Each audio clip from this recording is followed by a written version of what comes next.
the Lion of Judah introducing Haile Selassie I, a figure whose legacy is as vast and varied as the lands he once ruled. Haile Selassie I, a name that echoes through history, resonating with tales of leadership, resilience, and profound influence. He was born Tafari Makonnen in 1892 in a time when Ethiopia was navigating the complexities of a changing world. He would ascend to the throne and become Emperor of Ethiopia in 1930, marking the beginning of a transformative era for the nation. But his influence extends far beyond the borders of his nation. He became a global figure representing not just Ethiopia, but the aspirations of an entire continent.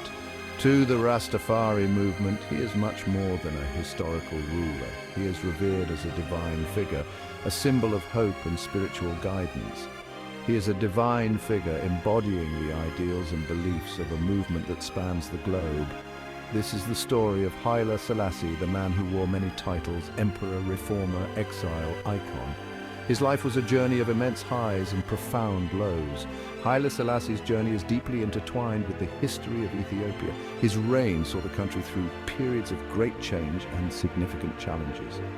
A nation that prides itself on its ancient roots and independence, Ethiopia's story is one of resilience and pride. Much like Haile Selassie's own narrative, he was born into a time of great change and upheaval.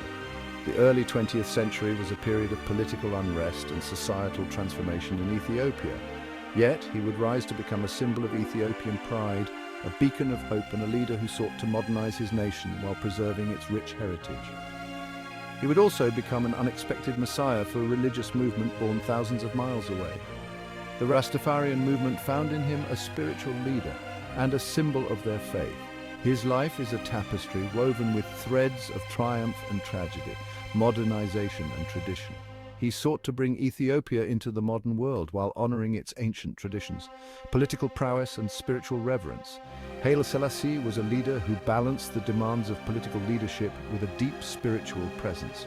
To understand Haile Selassie is to understand a pivotal chapter in African history. His influence extended beyond Ethiopia, impacting the entire continent and the world. It is a chapter that continues to resonate today. His legacy lives on in modern-day Ethiopia and in the hearts of Rastafarian communities around the world, a testament to his enduring impact. A prince's upbringing, early life and rise to power.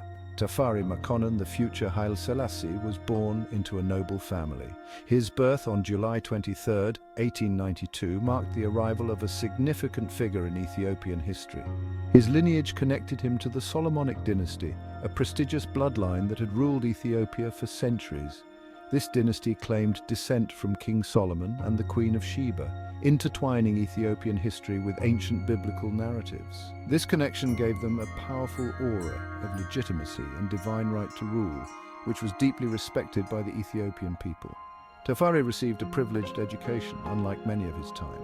He was tutored in various subjects, including languages, history, and the arts. He learned about diplomacy, governance, and the wider world, which was crucial for a future leader in a rapidly changing global landscape. Ethiopia, at the turn of the 20th century, was at a crossroads. The nation was grappling with modernization while trying to maintain its rich cultural heritage. The aging Emperor Menelik II, who had successfully defended Ethiopia from colonial powers, was fading, leaving a power vacuum. Power struggles and intrigue brewed within the court as various factions vied for influence and control. Tafari, observant and ambitious, navigated these complexities skillfully. He gained administrative experience, learning the intricacies of governance and statecraft. He also forged important alliances with key figures within the nobility, which would prove crucial in his rise to power. When Lij Iyasu, Menelik II's chosen heir, assumed power, it seemed Tafari's path might be blocked. Lij Iyasu's policies and erratic behavior caused concern among the elite. Lij Iyasu's rule proved erratic and unpopular. His attempts to modernize Ethiopia and his perceived favoritism towards certain groups alienated many.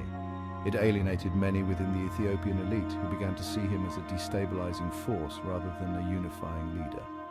Tafari, in contrast, was seen as a beacon of stability. His calm demeanor and strategic thinking earned him respect and admiration. This contrast set the stage for a dramatic power shift. The discontent with Lij Iyasu's rule created an opportunity for Tafari to position himself as a viable alternative. In 1916, with the support of powerful nobles and the church, Tafari orchestrated the deposition of Lij Iyasu. This move was seen as necessary to restore stability and order. This cleared his own path to the throne.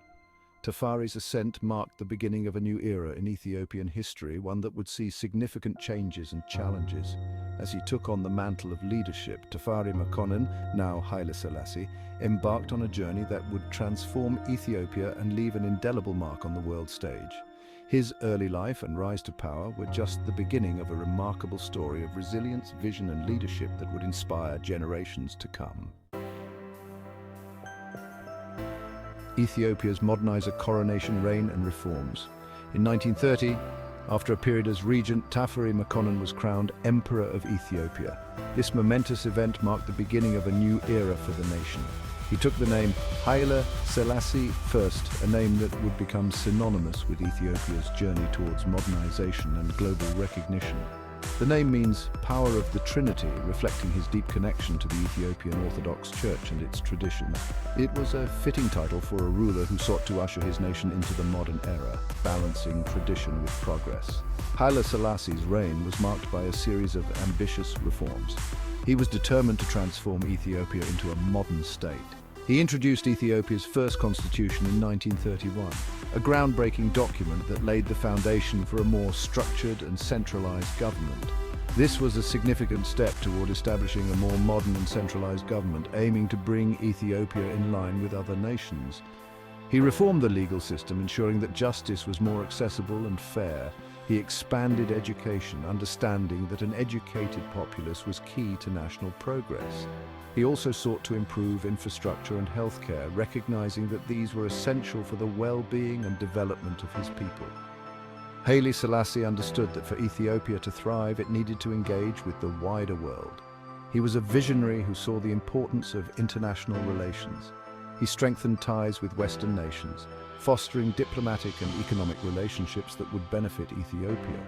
He also led Ethiopia into the League of Nations in 1923, a bold move that showcased Ethiopia's commitment to global cooperation. This move was intended to bolster Ethiopia's standing on the world stage, making it a recognized and respected member of the international community. It was a move that would later prove to be deeply significant, especially during times of international conflict and negotiation. His reforms, however, were not without their critics. Some traditionalists viewed his changes as a threat to Ethiopia's cultural heritage. Some saw them as a betrayal of tradition, fearing that the rapid modernization would erode the country's rich cultural identity. Others felt the pace of change was too slow, believing that more could be done to accelerate Ethiopia's development. Nevertheless, Haile Selassie pressed forward. He was unwavering in his commitment to his vision for Ethiopia. He was driven by a vision of a modern and prosperous Ethiopia, one that could stand proudly on the world stage while honoring its rich history and traditions. Section 4. Facing the fascist threat, the Italian invasion and exile. Just as Haile Selassie's reforms were beginning to bear fruit, a dark cloud appeared on the horizon. Benito Mussolini's Italy, driven by imperial ambition, set its sights on Ethiopia. In 1935, Italian forces invaded. The Ethiopian army, though brave, was outmatched. The Italians possessed superior weaponry and a ruthless disregard for civilian casualties. Haile Selassie, facing overwhelming odds, refused to surrender. He personally rallied his troops. He appealed to the League of Nations for help. His pleas, however, fell on deaf ears. The League, hampered by internal divisions and a policy of appeasement, failed to take decisive action against Italy. In 1936, with Addis Ababa, the Ethiopian capital, on the verge of falling to the Italians, Haile Selassie made the agonizing decision to flee into exile. He would continue the fight from abroad. He was determined to keep the spirit of Ethiopian resistance alive. Section 5. A Speech for the Ages. Haile Selassie at the League of Nations. In June 1936, Haile Selassie, exiled from his homeland, stood before the League of Nations. The world listened with bated breath. He delivered a powerful and poignant speech. It was a speech that would resonate through history. He spoke of the horrors of the Italian invasion. He condemned the League's inaction. He warned of the dangers of appeasement. He declared, "It is us today. It will be you tomorrow." His words were a searing indictment of the international community's failure to stand up to aggression and defend the principles upon which it was founded. Though his pleas did not result in direct military intervention, they had a profound impact. Haile Selassie's speech cemented his image as a courageous and righteous leader. He became a symbol of resistance against fascism and oppression.